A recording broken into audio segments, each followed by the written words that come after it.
Bueno, pues muy buenas a todos y bienvenidos a vuestra casa de Fórmula 1. En el vídeo de hoy vamos a hablar de muchas noticias que tienen que ver con el mundo de la Fórmula 1. Novedades que vamos a ver para el Gran Premio de Italia, alguna la habréis podido ver en el titular de este vídeo y son más que interesantes, palabras de ciertos pilotos desvelándonos cosas que se hablan y ya él dice su opinión al respecto y una noticia que ha salido en el día de hoy en exclusiva muy interesante que vamos a tratar. Así que tenemos muchos temas de los que comentar muy interesantes, están todos detallados en la descripción mediante un índice por si queréis saltaros alguno e ir directamente a vuestro momento del vídeo de elección. Y habiendo dicho ya todo esto, vamos a dar comienzo con la noticia importante de este vídeo, con la que habéis podido ver en el titular y en la miniatura, la que más importancia le hemos dado, la noticia que nos confirman desde Aston Martin que llevan mejoras para este fin de semana. Y lo hablamos como tal, hablamos como mejoras porque no van a ser específicas para circuito. Por supuesto va a haber muchas que son específicas para circuito, cambios en los alerones, cambios en la configuración del monoplaza que van a computar como mejoras porque son novedades que se introducen al monoplaza, pero es únicamente para que puedan rendir en Monza y eso lo van a llevar todos los equipos. Pero por parte de Aston Martin por lo menos van a seguir trayendo actualizaciones como ya ayer os contamos, y esas actualizaciones, esas mejoras que espera Aston Martin con las que puedan mejorar su rendimiento van a ser en el DRS. Esas mejoras en el alerón trasero, en el DRS, en la apertura para conseguir una mayor velocidad y con las cuales las impresiones que hay primeras es que pase de ser conseguir un podio en Monza algo imposible a una realidad. Sabemos que llegamos a un fin de semana donde no se espera gran rendimiento de Aston Martin y ya os digo yo, a priori, incluso con estas mejoras, por lo menos de primeras, no os esperéis un grandísimo rendimiento de Aston Martin. Sabemos que este circuito es un circuito al cual el AMR23 no se adapta. ¿Por qué? Pues porque hay ciertas características donde todos los equipos sabemos siempre que han rendido mejor y características en las que han rendido peor. Eso lo hemos visto a lo largo de toda esta temporada y hemos visto equipos pues de repente destacar muchísimo y luego en la siguiente carrera a lo mejor bajar un montón en cuanto a su rendimiento. Un ejemplo muy claro, Ferrari en esta ocasión. Ferrari en Zandvoort fue un tremendo desastre porque no se adaptaron bien a un circuito que requería mucha carga aerodinámica. Sin embargo, por ejemplo, en un circuito como Spa, un circuito en el que requerías poca carga aerodinámica, requerías algo de carga aerodinámica para el segundo sector, es decir, no es como Monza que no requieres carga aerodinámica apenas, pero sí que en Spa necesitas un poco, pero al ser más predominante de bajas cargas aerodinámicas consiguieron rendir bien. Por eso, por ejemplo, para Ferrari, luego llegados a Zandvoort tuvieron un rendimiento nefasto y se espera que puedan tener un rendimiento mejor este fin de semana en Monza. Pues eso lo hemos visto a lo largo de toda la temporada. Es más, es que al final están dominando, pero a Red Bull le ha pasado. Red Bull en circuitos de baja carga aerodinámica es donde mejor también ha rendido. ¿Por qué? Porque tienen mucha ventaja en cuanto a velocidad punta y también pues a lo mejor tienen mucha ventaja en cuanto a eficiencia aerodinámica, que ya lo sabemos, tienen mucha ventaja también por ejemplo en la degradación de neumáticos, tienen varios aspectos en los que consiguen salir muy ventajados y luego hay circuitos como por ejemplo Mónaco donde sufrieron, no es que sufrieran porque acabó ganando Verstappen, pero sí que estuvieron más cerca de sus rivales que en otro tipo de circuitos, para que veáis que les ocurre incluso a Red Bull. Lo único que siguen ganando hasta en el circuito en el que peor se les da. Y eso le ha pasado a Aston Martin. Aston Martin ha sido un equipo que ha destacado sobre todo por ser capaz de generar mucho drag y por lo tanto rendir mejor en los circuitos donde se requiriera mayor carga aerodinámica para poder tener un mejor paso por curva. Zandvoort es un ejemplo de eso. Zandvoort es el circuito con que te requiere la tercer mayor carga aerodinámica de todo el calendario. El primero es Mónaco, por supuesto. Zandvoort es el tercero en esa lista, para que os hagáis una idea. Aston Martin ha rendido bien luego también en variedad de circuitos porque, por ejemplo, Canadá es un circuito diferente a lo que normalmente rendía bien Aston Martin, o también, por ejemplo, Arabia Saudí, y aún así consiguieron rendir bien. Pero Monza ya es llevado al extremo y en Monza no se esperaba un buen rendimiento por parte del equipo Aston Martin. Sin embargo, llegan con estas mejoras en el DRS y sobre todo en el alerón trasero con las cuales esperan conseguir estar a ese nivel. Vamos a ir desgranándonos toda la información que tenemos y sobre todo, a ver, lo más importante de esto, no son mejoras específicas y es lo que os digo, va a haber mejoras específicas por parte de Aston Martin para este fin de semana. Eso que se celebró que no lo había en Zandvoort, que no había mejoras específicas de circuito, hubo gente que lo celebró. Si las mejoras específicas son normales, quiero decir, computan como mejoras, computan como actualizaciones instrucciones que la FIA los pone en ese documento que siempre nos suele emitir de los cambios que hay en los equipos, porque es un cambio grande.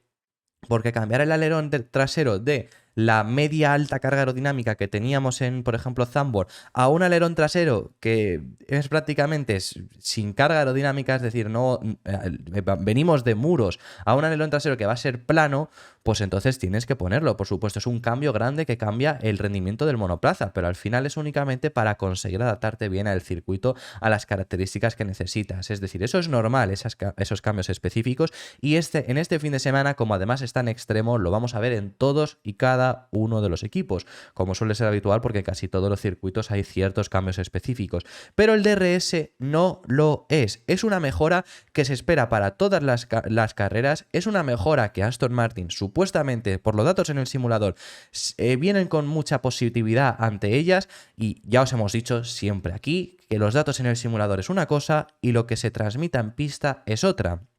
Lo hemos visto, por ejemplo, con las mejoras en Canadá. Esas eran unas mejoras que en teoría iban a ser muy buenas.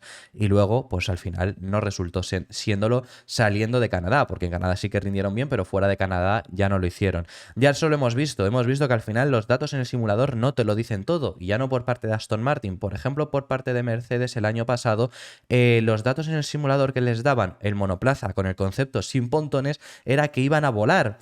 Y no han volado en 2 años hasta el punto de tener que llegar a cambiarlo. O sea, es decir, eso es lo que os estamos contando. Pero esas son las sensaciones que ellos tienen de primeras, y es una mejora para todos y cada una de las carreras restantes de la temporada, con este objetivo de además conseguir igualar un poco a tus rivales, porque sabemos que Aston Martin siempre ha sido el equipo que menor velocidad punta tenía, que lo han ido arreglando, lo han ido solucionando a lo largo de la temporada.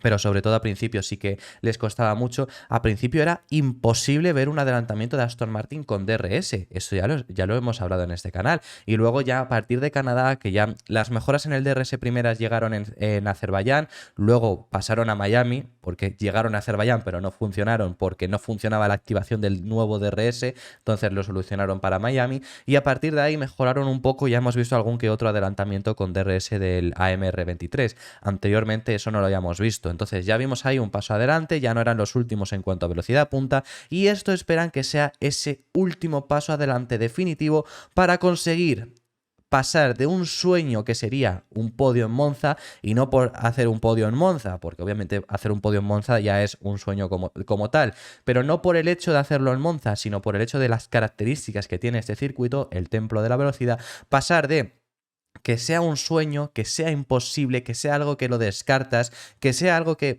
sea un circuito que quedar quinto vaya a ser lo mejor que puedas hacer a lo mejor en una carrera en la que necesitas que pasen muchas cosas para quedar quinto, porque esas serían, si no, las expectativas de Aston Martin. Pasará, a lo mejor no llegamos a un podio, pero somos competitivos y podemos estar en esa pelea. Ese es el objetivo que tiene Aston Martin con estas mejoras para este fin de semana. Conseguir estar ahí, además de comprobar las actualizaciones que ya trajeron en Zandvoort e irlas modificando e ir viendo cómo funcionan en un circuito tan diferente a cómo lo es de Monza de Zandvoort. Sabemos que en Zandvoort han rendido bien, veremos otro tipo de condicionantes y otro tipo de circuitos, a ver si siguen consiguiendo hacerlas funcionar. Así que todo esto es bastante interesante. Este DRS realmente ya os lo hemos contado en el canal, y ayer ya os lo dejamos caer. ¿Por qué? Porque el DRS es una parte de este paquete de mejoras que ya se hablaba para Zandvoort, lo único que no llegó todo para Zandvoort. En Zandvoort se hablaba del suelo, se hablaba de los pontones y se hablaba del DRS. Pues el suelo ha llegado, ligeras modificaciones en los pontones, pero no sabemos si son todas las que se hablaban y al final se han quedado ahí, o si habrá más.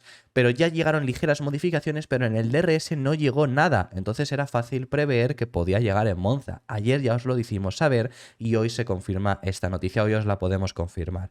Así que esas son las mejoras que vamos a tener en este AMR23 para este fin de semana. Veremos si acaban funcionando. Zandvoort realmente fue una buena reacción por parte del equipo de Silverstone. Veremos si lo consiguen repetir este fin de semana en el Gran Premio de Italia. Y pasando de tema, tenemos que hablar en esta ocasión al respecto sobre Sergio Pérez. El piloto mexicano se ha pronunciado sobre las complicaciones que tiene con el RB19, que ya sabemos que está dando a mucho sector de aficionados a decir barbaridades, porque el propio piloto mexicano ha llegado a decir que esto son barbaridades, ha llegado a decir que no tienen fundamento lo que hay mucha gente que está diciendo. Y Checo ha desvelado el por qué. Obviamente está a este nivel con el RB19, por qué Verstappen es muy superior a él, y lo que ha comentado es que el desarrollo del RB19 ha vuelto a ir, porque ya ocurrió el año pasado, hacia un lado completamente hacia el piloto neerlandés. Él trabajó mucho en el desarrollo del RB19 antes de que diera comienzo la temporada y por eso al principio de año más o menos podía hacerlo funcionar también, hasta el nivel que vimos en 4 primeras carreras, 2 victorias del piloto mexicano, pero luego el desarrollo del monoplaza a partir de ahí ha ido completamente hacia el estilo de pilotaje de Verstappen, que es completamente diferente, bueno, iba a decir completamente diferente al de Checo, pero es completamente diferente al del resto de la parrilla, por lo tanto eso dificulta mucho al piloto mexicano para conducir. Y Sergio Pérez lo que ha llegado a decir incluso es que durante varios meses no ha tenido nada de confianza con este monoplaza y eso es lo que ha pasado para tener un rendimiento tan lejano a su compañero.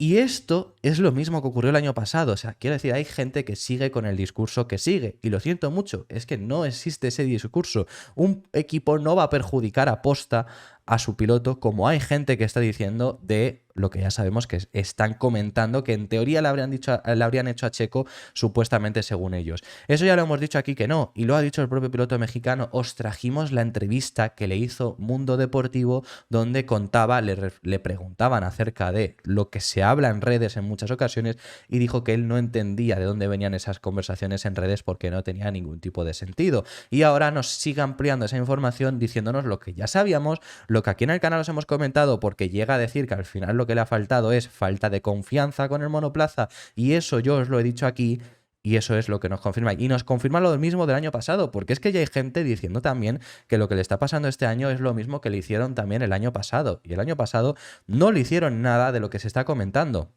no le hicieron nada del discurso que hay gente comentando con datos súper refutados que son mentira. Eso no es así. Lo que ha pasado es lo que está diciendo Checo. Esto se comentó ya el año pasado. Tenemos vídeos el año pasado diciéndolo. Este canal no era tan... no lo veía tanta gente como lo ve ahora mismo, pero es que el año pasado ya tenemos vídeos comentando que al final el problema que tuvo Checo el año pasado, que también comenzó bien, no comenzó al nivel de esta temporada, pero sí que comenzó bien, fue que el desarrollo del RB18 acabó yendo hacia el nivel hacia el lado de Max Verstappen, hacia el estilo de conducción completamente para hacérselo de una forma más sencilla al piloto neerlandés. Más sencilla tampoco, quiero decir. De una forma, al final cada uno quiere introducir las mejoras para que te sientas más cómodo con el monoplaza. Y Red Bull la cosa es que al final lo hacen hecho a medida para Max Verstappen. ¿Tiene sentido? Pues sí, tiene todo el sentido. ¿Por qué? Verstappen lleva 11 victorias en 13 carreras. Verstappen es el piloto, el ojito derecho de Red Bull, por así decirlo. Es normal y es que además, no es que digas lo hacen y no rinda el nivel. No es que digan lo hacen, pero no es tan buen piloto. Es que es el mejor piloto de la parrilla ahora mismo. Entonces con eso, pues es completamente normal que también Red Bull busque la manera de hacérselo mejorar. Eso es lo que ocurrió el año pasado y eso es lo que ha ocurrido este año. El problema, ahora lo va a comentar Checo, para empezar, es que este año comenzó de una mejor forma. ¿Por qué comenzó 2023 de mejor forma que en 2022? Simple y llanamente porque él estuvo trabajando mucho la pasada temporada al final de año para que este RB19 al comenzar el año también se adaptase él de una forma más sencilla. Habiendo trabajado tanto, el monoplaza estaba bastante empatado en ese sentido a principios de año. Y por eso lo vimos. Verstappen seguía siendo buenísimo. Verstappen siguió ganando Bahrein y ganó en Australia con una ventaja muy grande frente a cualquier otro piloto que no fuera de Red Bull. Pero en esas carreras Checo estuvo bastante igualado hasta el nivel de que, bueno, en Arabia Saudí consiguió la victoria teniendo ambos el mismo nivel, el mismo ritmo. Checo fue tranquilo hasta que llegó Verstappen a ser segundo y cuando llegó Verstappen a ser segundo ambos tiraban y ambos tenían el mismo ritmo. Y luego llegamos a Azerbaiyán y Checo tenía más ritmo que Verstappen. Al nivel de que Verstappen por radio preguntaba cómo está ganando Checo tiempo, sobre todo el donde lo perdiera en la curva 8, y preguntaba eso, ¿cómo lo está ganando? Porque yo no lo puedo hacer mejor de cómo lo estoy haciendo, y me seguía ganando tiempo. Así es como lo decía Verstappen en ese Gran Premio de Azerbaiyán. A partir de ahí el desarrollo ya sí que fue mucho hacia el estilo de Max Verstappen, hacia el estilo de conducción, los cambios que se fueron desarrollando en el RB19 y eso es lo que comenta. Y ha sido un golpe más duro, no por haber ganado 2 carreras a principio de año, sino sobre todo porque a principio de año estaba ahí la posibilidad de y si podemos pelear por el campeonato, pero luego al final esa posibilidad se acabó disipando de una forma muy rápida simplemente por no conseguir adaptarse al monoplaza y llegar a un punto en el que le faltaba esa confianza con el RB19, que aquí es lo que os comentamos. Yo os comenté que le faltaba confianza a Checo en muchos sentidos a partir de un determinado punto, que sobre todo fue Miami. Le faltaba confianza con el monoplaza, eso lo ha dicho, y si no te sientes cómodo con un coche es extremadamente difícil. Pero además le faltaba esa confianza y se veía bastante claro porque no era normal, no es normal que al final Checo fallase tantas ocasiones, sobre todo en clasificación. Eso era falta de confianza y eso mismo lo llega a decir el propio piloto. Lo que dice es, esta vez fue diferente porque comenzamos el año muy arriba. Esta vez se refiere en comparación con la pasada temporada. Por lo que te piensas que eres un contendiente al campeonato cuando solo has ganado 2 carreras. Entonces de repente dices, este fin de semana no se siente como antes, por lo que estás perdiendo confianza ya que no estás completamente seguro en el coche. En la Fórmula 1, si no estás completamente seguro con un coche a 250 km por hora en curva, entonces estás dudando un poco más. Y eso es lo que realmente me pasó en esos momentos. Aquí sería fácil sentarse y decir, es demasiado difícil para mí, pero al final y al cabo simplemente hay que seguir hacia adelante. Como dije, espero mantener este impulso hasta el final de la temporada. Me parece muy bien esa mentalidad que además demuestra el piloto mexicano a final de temporada, es decir, sabemos que el monoplaza no está acorde a él porque está acorde completamente a Verstappen, aún así él no se siente a decir pasa esto y tiro la toalla. Eso no es lo que está haciendo Checo, me parece una mentalidad que es la que tienes que tener y extremadamente buena, y luego al final pues lo que dice de mantener ese impulso sobre todo se refiere al de seguir consiguiendo podios. En Hungría consiguió podio, en Bélgica logró llegar también a las posiciones de podio, en Zandvoort se queda fuera pues por esa sanción tardía que hay de 5 segundos al excederse en límite de velocidad al entrar al pit lane, pero estaba en posiciones de podio habiéndolo hecho muy bien, es decir, quiere seguir manteniendo ese impulso, es a lo que se refiere. Vamos a pasar de tema, tenemos que cambiar de equipo y tenemos que ver la contestación que ha dicho Frédéric Vasseur, jefe del equipo, a Carlos Sainz.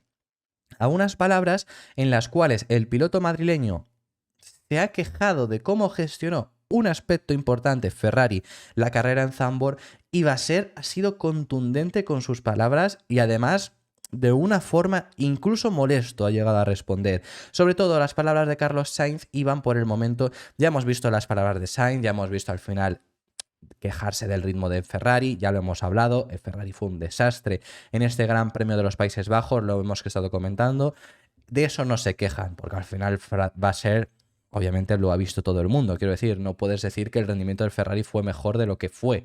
Ahora bien, Carlos Sainz ha quejado de un aspecto importante en un momento determinado de la carrera. Ese momento es el momento en el que Leclerc tiene daños, Sainz, que ya Leclerc había parado para poner intermedios pero tenía daños, entonces está perdiendo tiempo, Sainz que paró más tarde perdiendo posición con él, aunque empezaba por delante. Sainz llega a él y le dicen a Carlos que Leclerc tiene problemas, que ahora le dejará pasar. El problema es que eso llega alrededor del segundo sector y Charles no le dejó pasar hasta llegado a la curva 1, hasta llegados a la primera curva del circuito después de la recta principal. Y el problema es que Sainz comentó que se gestionó mal, sobre todo porque él perdió tiempo en ese segundo sector, un tiempo que a lo mejor podría haber acabado siendo mucho más valioso de lo que al final acabó siendo, pero que podría haber sido mucho más valioso y no lo gestionaron de buena forma. Esto se lo han preguntado a Vasseur, entre muchas otras cosas, pero lo más interesante que vamos a hablar es al respecto sobre esto, porque ha hablado acerca del rendimiento del Ferrari, ha hablado que esperan que sea mejor en Monza y demás. Bueno, eso ya lo hemos estado hablando, ya lo hemos estado comentando, ya lo comentaremos, pero lo más interesante para nosotros ahora mismo es eso, es el hecho de esa respuesta que le ha dicho a Carlos Sainz. Y su respuesta ha sido la siguiente, lo que dice cuando le preguntan acerca de si lo han gestionado mal, dice no, no y no. Hay que dejarse de bromas. Eso es la respuesta que le ha dicho a Carlos Sainz. Hemos gestionado la situación muy bien como equipo. Cuando Carlos pilló a Charles, entonces le pedimos que se cambiaran la posición y eso hicieron inmediatamente. No hubo ningún problema al respecto. Sobre todo creo que la contestación ya llega en un punto en el que en algunas ocasiones ya se le ha preguntado por el hecho de cierto favoritismo que se nota y se ve y es claro. Y yo creo que no hay que ocultarlo hacia Leclerc. Quiero decir, yo creo que es peor ocultarlo. creo que es peor no decir, obviamente, que al final si tienen que prevalecer a alguien, prevalecen a Leclerc, incluso aunque esté ahora mismo por detrás en el campeonato. Ha vuelto, en Bélgica fue la primera vez que Leclerc se puso por delante de Sainz en el campeonato, porque Sainz tampoco puntuó. Ahora, después de esta carrera en la que no ha puntuado Leclerc, Sainz la ha vuelto a adelantar, pero aún así, sobre todo, quiero decir que están bastante igualados y está bastante claro que aún así prevalecen siempre al piloto monegasco. Y no hay ningún problema en ello, simplemente admítelo, cuéntalo. Bueno, creo que es un punto en el que ya se les ve muy claramente que siempre que pueden prevalecen a Leclerc y se les ha preguntado en muchas ocasiones, quizá en forma de una forma mala, porque es que hasta la prensa italiana ya se ha empezado en alguna ocasión a quejar acerca de esto. Entonces creo que es un punto en el que ya, dado ese nivel, ellos tampoco están del todo conforme y creo que esa pregunta que le hacen y esa respuesta de Sainz creo que la interpretó de una forma en la que se estaban quejando y simplemente dicen que, oye, se debería de haber gestionado mejor porque si Leclerc tenía daños, lo mejor es que se hubiera quitado en el momento para no entorpecer a Sainz, pero se quitó en el primer sector, en la recta principal y estuvo segundo y tercer sector reteniendo un poco a Carlos Sainz. Yo creo que es simplemente eso. Y es la respuesta que ha tenido va a ser que sinceramente no, o sea, no lo has gestionado bien, no se ha quitado inmediatamente. Os recomiendo que os volváis a ver esa parte de la carrera y lo veréis claramente. A Sainz le empiezan a decir que tiene los daños Leclerc y tardan casi media vuelta, bueno, tarda más de media vuelta en darle esa posición. Entonces a mí sí que no me parece que la hayan gestionado bien, sinceramente, pero bueno, esa es la respuesta de Vasser. Lo que os decíamos, habla también acerca del Gran Premio de Italia y demás, pero bueno, no nos vamos a meter en este vídeo. Interesante también únicamente comentarlo. No lo hemos hablado como tema, pero ya que estamos aquí hablando de Ferrari lo vamos a hablar. No lo hemos hablado como tema porque es que esto ya lo habíamos contado en el canal, pero Ferrari trae este fin de semana un diseño especial haciendo homenaje a la victoria en las 24 horas de Le Mans, 500 millas de Indianápolis iba a decir, a la victoria que tuvieron en las 24 horas de Le Mans en esta temporada, cuando ha regresado Ferrari, que consiguieron ganarlas en la categoría general, por lo tanto van a homenajear ese monoplaza regresando el amarillo que ya lo tuvieron el año pasado en un diseño especial. El diseño del año pasado fue en honor a los 75 años de Ferrari, en esta ocasión es homenajeando esa victoria que han tenido en Le Mans y además unos monos diferentes, unos cascos diferentes. El casco de Sainz me encanta, me parece muy bonito. El diseño del monoplaza a mí me gusta, me falta lo que le pasó el año pasado con el coche también, que el logo de Ferrari en el alerón trasero esté pintado también de amarillo en lugar de blanco, sería lo único para hacerlo ya perfecto. Y los monos, la ropa nueva de Ferrari que ha salido, pues bueno, sinceramente han salido muchos memes y yo os recomiendo que los veáis a ver porque son muy graciosos y son muy certeros. Pero bueno, que simplemente ya lo comento así por encima que estamos hablando de Ferrari, pero es que en el canal ya os habíamos dicho que iba a haber este diseño especial, por lo tanto por eso ni lo hemos tratado. Vamos a pasar de tema y tenemos que hablar ahora en esta ocasión sobre Mercedes. Estamos teniendo muchos temas de muchos equipos diferentes en este vídeo. Bueno, tenemos que hablar acerca de Mercedes y tenemos que hablar sobre unas palabras que ha dado Toto Wolff, ya sabemos, jefe del equipo Mercedes, después del Gran Premio en Zandvoort, donde el resultado no fue favorable, aunque el rendimiento sí lo fue. Mercedes, yo lo he comentado a lo largo de toda esta semana, lo comenté el domingo, creo que es el equipo que peor gestiona con las posibilidades que tenía. Me explico, McLaren lo gestiona igual de mal, McLaren y Mercedes gestionaron muy mal el momento de las lluvias. Ambos mantuvieron a Russell y a Norris durante bastante tramo del momento en el que empezó a caer lluvia, no paran en la vuelta 1, oye, es normal, hay muchos pilotos que no lo saben, no paran en la vuelta 2, bueno, yo qué sé, si estás pensando que realmente va a durar poco la lluvia, puede ser entendible. El punto está en que en la vuelta 2 ya se están pasando pilotos con neumáticos intermedios para en la vuelta 3. Para en la vuelta 3. Pues no, tampoco pararon en la tercera vuelta y lo hicieron ambos en la vuelta 4. Y eso fue peor aún, porque ya no paras en la tercera vuelta, mantente en pista, igual que hizo Albon. Albon se mantuvo en pista y dentro de lo malo ya no le acabó saliendo tan mal. Le salió mal, como si hubiera parado y hubiera puesto intermedio le hubiera salido mejor. Pero ya no estaba tan mal como sí que les pasó, por ejemplo, a McLaren y a Mercedes. Bueno, el hecho es que lo gestionaron bastante mal, pero creo que Mercedes era el equipo que más potencial tenía, sobre todo por lo que vimos en ritmo de carrera, sobre todo Hamilton es quien más potencial tenía, por lo que voy a decir ahora, por el ritmo de carrera que vimos el viernes, porque el viernes Russell no se mostró, pero bueno, ya con el ritmo de carrera de Hamilton podemos entrever un poco que Russell hubiera estado más o menos a ese nivel también en ritmo de carrera, pero al final no se pudieron llegar a lucir. Por entonces, Toto Wolff ha hablado y ha comentado que han aprendido mucho de los errores que han cometido en este Gran Premio en Zandvoort, que son conscientes del nivel que pueden haber llegado a tener durante la carrera y finalmente, pues lo mejor que tuvieron fue un Hamilton que consiguió acabar remontando hasta el sexto lugar y comentan que esperan venir más fuertes en Monza. Es un circuito completamente diferente en cuanto a características, pero esperan conseguir rendir mucho mejor y conseguir recuperar los puntos que han perdido en el Gran Premio en Países Bajos. Eso es lo que ha comentado Toto Wolff, sobre todo para empezar, dice que había mucho potencial y que no supieron aprovecharlo, que es lo que os digo yo. Posiblemente Mercedes podría haber estado por lo menos como segundo equipo, por lo menos como tercer equipo en Zandvoort, pero no consiguieron tampoco llegar a demostrarlo en ritmo de carrera. Pero yo creo que por lo que habíamos llegado a ver y demás, sí. El problema también está en que Hamilton cae en Q2, por lo que cae, porque tiene mala suerte, porque tiene mucho tráfico, porque no consigue hacer una buena vuelta final en Q2 y acaba cayendo, porque Hamilton era al final el piloto que más rápido estaba yendo de los de Mercedes.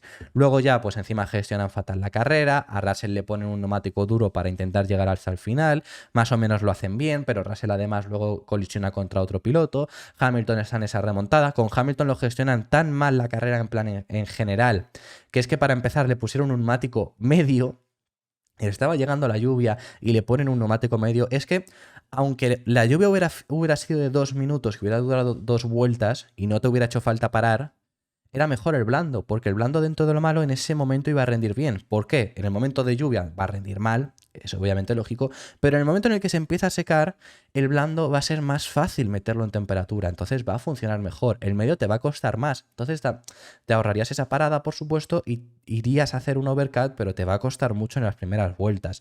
Yo creo que lo gestionaron bastante mal, veremos si en Monza consiguen gestionarlo mejor, que Monza es un circuito que habitualmente se les ha solido dar bien también por supuesto, porque toda la era híbrida pues tenían un motor que se compara con el Honda actual en cuanto a comparaciones de lo que tenían con el resto de la parrilla a lo que tiene Honda ahora con el resto de la parrilla, pues era más o menos ese nivel. Entonces siempre Mercedes volaba en este circuito porque al final lo mejor que tenían era motor.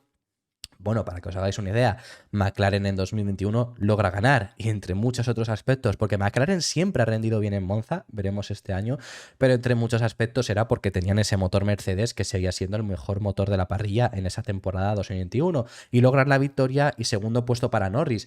Por supuesto, aquella carrera es la de la colisión entre Hamilton y Verstappen, pero la colisión entre Hamilton y Verstappen ocurre peleando por el tercer puesto, porque Verstappen estaba segundo y tiene un problema en boxes, Hamilton estaba cuarto, es decir, en el momento en el que Verstappen tiene ese problema y cae hacia atrás un poco, es peleando por el tercer puesto, es justo a la salida de boxes de Verstappen peleando por ese tercer puesto y acabaron los dos fuera.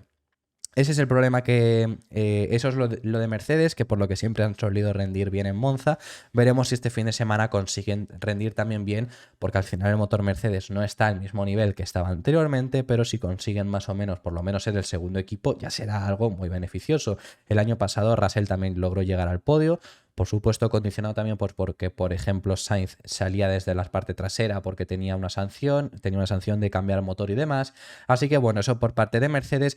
Un tema, nos quedan 2 temas, pero ya el vídeo es larguísimo. Bueno, y 2 temas muy interesantes además. Un tema muy interesante que tenemos que hablar es sobre Alex Palou, porque el piloto catalán se ha pronunciado. Alex Palou ha hablado acerca del culebrón de McLaren y esta no va a ser la última vez que hable, porque ya él confesó que hablarían cuando termine la temporada y se sepa todo un poco más sobre lo que está ocurriendo con McLaren, pero se ha pronunciado al respecto sobre esta primera vez por McLaren y sobre todo lo que ha dicho y lo que ha dejado claro es que le hubiera gustado que las cosas hubieran sido diferentes, pero no ha sido así. Y llega a decir que para que se vea un poco mejor su forma de cómo ha estado en estos 2 años, porque el año pasado ocurrió lo mismo, pero en vez de yéndose de McLaren a Ganassi, yéndose de Ganassi a McLaren, ocurrió exactamente lo mismo al revés el año pasado. Lo que comenta es que se está pensando en escribir un libro para que cuente toda la historia, la intrahistoria de lo que ocurrió entre 2022 y 2023. Luego además le han preguntado acerca de la denuncia que le ha puesto McLaren y ha dicho que sinceramente no la entiende.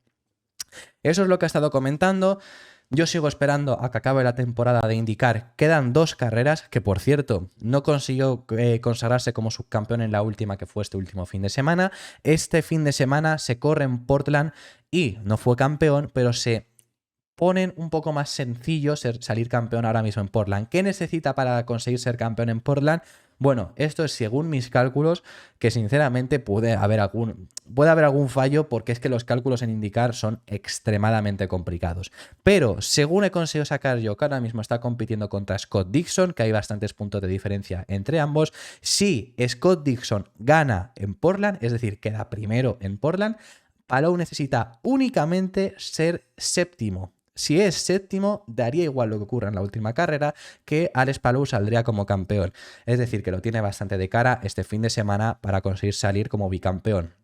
Más allá de eso, tengo muchas ganas de que hable y que dé su versión de los hechos de lo que ha ocurrido, sobre todo esta última vez ya con McLaren, pero ya sabemos, para recapitular de forma muy breve, que Alex Palou pues tenía contrato con McLaren para la próxima temporada, el año pasado firmó con ellos y así de esta forma tenía un contrato con un equipo que le iba a poder dar pruebas con el Fórmula 1 y lo hemos visto, le vimos el año pasado subido en el McLaren en los Libres 1 del Gran Premio en Austin, lo hemos visto en varios test privados con McLaren, pero ¿qué es lo que pasa? Que el contrato con McLaren llegaba a un punto en el que si no conseguían un asiento ellos de Fórmula 1 para Palou, había ciertas complicaciones, sobre todo la complicación más grande, que entonces tendrías que correr en IndyCar con ellos. Y en IndyCar no quieres correr con McLaren porque no es el mejor equipo de IndyCar, no es un mal equipo, pero al final el mejor no deja de ser Chip Ganassi. Entonces ya llegados a un punto en el que no te han conseguido ese asiento, esto es la versión oficial, que por las palabras de Palou puedes llegar a entrever un poco que a lo mejor es que hay algo más, pero bueno, lo que digo, entonces ya llegados a este punto, lo que ha decidido es romper ese contrato con McLaren y marcharse a Chip Ganassi de nuevo, renovar con Ganassi y seguir allí compitiendo en IndyCar. Yo os he comentado que es la decisión más correcta si tienes que seguir en Indy, pero eso es lo que ha estado pasando, eso es lo que ha recibido, incluso también muchas críticas por ello, que también es entendible, por supuesto. Y sobre la reclamación de 20 o 30 millones de euros de McLaren, ¿que esto a qué se refiere? Bueno, es que McLaren le ha denunciado a los tribunales y en esa denuncia le reclaman esos 20-30 millones de dólares. ¿De dónde vienen esos 20-30 millones de dólares? Lo que le piden es salario adelantado, que esto tiene sentido, es decir, si te han adelantado salario es normal que te lo reclamen, te piden, que esto ya no tiene mucho sentido, daños daños de lo que habría pasado ahora, no tiene mucho sentido, y sobre todo los costes de este último año con sus pruebas de Fórmula 1, que tampoco tiene sentido porque tú se las has dado, lo has corrido, también te ha venido bien a ti, no sé, yo creo que no tiene mucho sentido eso, lo único que puedo llegar a entender de esa reclamación no deja de ser el salario adelantado, sí puede tener que ver, pero el salario adelantado no es mucho tampoco. Y eso es lo que dice Palou, que honestamente no lo entiende y que para él le parece triste. Y ya luego la frase que os he dicho anteriormente, de le hubiera gustado que las cosas hubieran sido de otra forma. Que también cuando McLaren tiene que salir ya con el hecho de, pues te reclamo dinero, yo creo que ahí también ocurre que, bueno, realmente saben que no van a conseguir más. Quiero decir, le puedes denunciar, como por ejemplo Ganassi el año pasado hizo, y que ganó el juicio hasta el punto de tener que llegar a un acuerdo porque Ganassi estaba en su derecho de que Palou siguiese en Indy con ellos. Creo que aquí también jugó una parte fundamental de que realmente siguiendo en Indy él quería seguir en Ganassi, creo yo, entonces fue más sencillo de esa forma. Pero en esa ocasión sí que tenían sentido porque tenían razón, porque era Ganassi quien tenía que ejecutar la orden de renovación y lo ejecutaron. Este año McLaren parece que no tiene mucho dónde ir y por eso están buscando esa parte del dinero. Pero bueno, esa ha sido la respuesta de Palou, así que veremos qué es lo que acaba ocurriendo. Y para finalizar, el último tema ya, y es un tema crucial que tenemos que tener en cuenta para lo que va a ocurrir en la Fórmula 1 en los próximos meses. Esta es información que ha salido esta misma mañana de Motorsport. Es una información muy interesante y tiene que ver acerca de los alerones flexibles. Sí, hemos hablado mucho de esos alerones flexibles a lo largo sobre todo de este parón veraniego por el hecho de que Aston Martin ya se lo quitaron y demás. Ya os comentamos en ese momento que Aston Martin no era el único equipo, que tampoco era el único equipo al que se lo habían quitado, pero no se estaba especificando cuál era, y que no era el único equipo que seguía manteniéndolo, porque sobre todo destacaban dos equipos que sí que lo tenían y que la FIA no se los había hecho quitar. Sobre todo dos equipos que eran más visibles. Estos dos equipos eran Mercedes y Red Bull, ese alerón flexible. Ya os lo estuvimos comentando, ya os comentamos que ese fue un problema que a Aston Martin le perjudicó bastante, pero que pues ya hemos visto que más o menos han podido reaccionar y ya os estuvimos hablando sobre todo eso. Pero ¿qué es lo que ha pasado exactamente ahora Pues bueno, según esta información de Motorsport, la FIA va a tener más en cuenta estos alerones flexibles. Esto ha llegado a un punto, al parecer, el cual no les está gustando, porque todos los equipos, al parecer, o casi todos, han llegado a un punto en el tener alerones que flexan más de lo permitido. Este matiz es importante. ¿Por qué? Porque no es que flexen, porque que se doblen, que flexen, que flexionen. Es lógico, si es que es imposible que no lo hagan, pero hay un baremo que está permitido. El punto está en que la FIA hace pruebas de esto, hace comprobaciones, y lo que ya ha enfurecido del todo es que al parecer hay ciertos equipos que han conseguido encontrar una forma para, en las pruebas de la FIA, que no se note, pero luego en pista recibir los beneficios de que se flexione más ese alerón.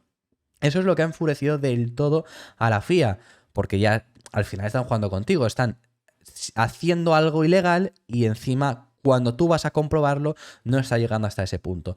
Por lo tanto, esto se va a tener mucho más en cuenta y va a entrar una nueva medida en la que van a ser mucho más estrictos a partir del Gran Premio de Singapur. Después del Gran Premio de Italia tenemos el Gran Premio de Singapur, a partir de ahí va a entrar esta medida. Por lo tanto, esta medida más exhaustiva va a permitir que en Italia sí que se usen estos alerones flexibles, quienes todavía lo mantengan, pero para Singapur ya no. Y se está hablando mucho de a qué equipos va a beneficiar y perjudicar, y se está hablando mucho de que a lo mejor podría salir perjudicado a Aston Martin. Yo, como análisis rápido y sin tampoco saber mucho a quién va a perjudicar más de todo esto, sinceramente creo que os diría que Aston Martin a lo mejor es de los equipos a los que menos perjudica. ¿Por qué? Porque a ellos ya les ha perjudicado.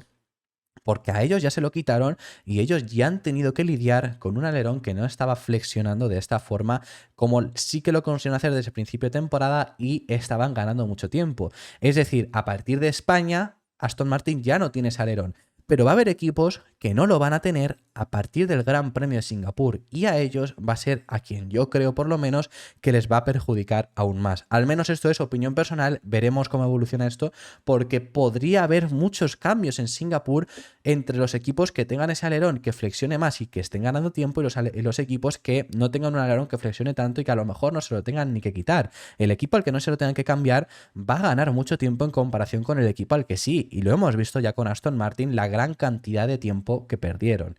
Veremos qué equipos salen perjudicados, pero esto va a ser bastante interesante. Y ante mi opinión final y muy rápida de esto, mi opinión sobre que lo hagan esta medida a medio de temporada, como os he dicho con todas las medidas este año, porque este año ha habido un montón de medidas, entre ya las medidas a Aston Martin que les hicieron con este alerón también flexible, los nuevos neumáticos y ahora esto, mi opinión es la misma. No tiene que haber cambios a mitad de temporada. Si descubres que hay un equipo que está haciendo algo ilegal, entiendo que lo puedas llegar a hacer, pero hay veces en las que la FIA mete la mano y perjudica el rumbo del campeonato a su antojo, como hicieron con los neumáticos. Al final los neumáticos no han cambiado tanto, pero podría haberlo cambiado absolutamente todo, y es algo que no deberían de hacer. Y si un equipo, esto sí porque en teoría sería algo ilegal, ¿no? El hecho de los alerones flexibles, pero esto ya también lo dejo claro, mi opinión al respecto. Si un equipo consigue encontrar una forma de ganar tiempo que es un vacío legal, y esto no es que lo haya conseguido ninguno, porque al final los alerones flexibles, como digo, es algo ilegal. Esto tiene sentido que lo intentes mitigar, que lo intentes quitar y que incluso lo quites a mitad de temporada. Lo puedo llegar a entender, pero si encuentra alguien un vacío legal, eso lo tienes que dejar. No puede ser que, porque es que ocurre muchas veces que la FIA lo prohíbe y yo no entiendo porque al final la Fórmula 1 es innovación. Y ya con todo este tema, pues quería también introducirlo. El hecho de que en muchas ocasiones ocurre de que introducen algo que es un vacío legal que a veces ni siquiera se tiene tanta ventaja y la FIA lo prohíbe del todo. El hecho de los alerones es normal que lo hagan, también es un fastidio enorme porque es que además esto está ocurriendo en los alerones delanteros como ocurrió en Aston Martin, en algún alerón trasero también, pero sobre todo en los delanteros. Y los delanteros es la primera toma de contacto que tiene un monoplaza con el aire, es decir, si te cambian esto, te cambian todo el flujo de aire para el resto del coche y es algo que te puede perjudicar bastante. El ejemplo es Aston Martin, y Aston Martin es por lo que yo os digo que a lo mejor no les perjudica tanto, porque ya les perjudicó.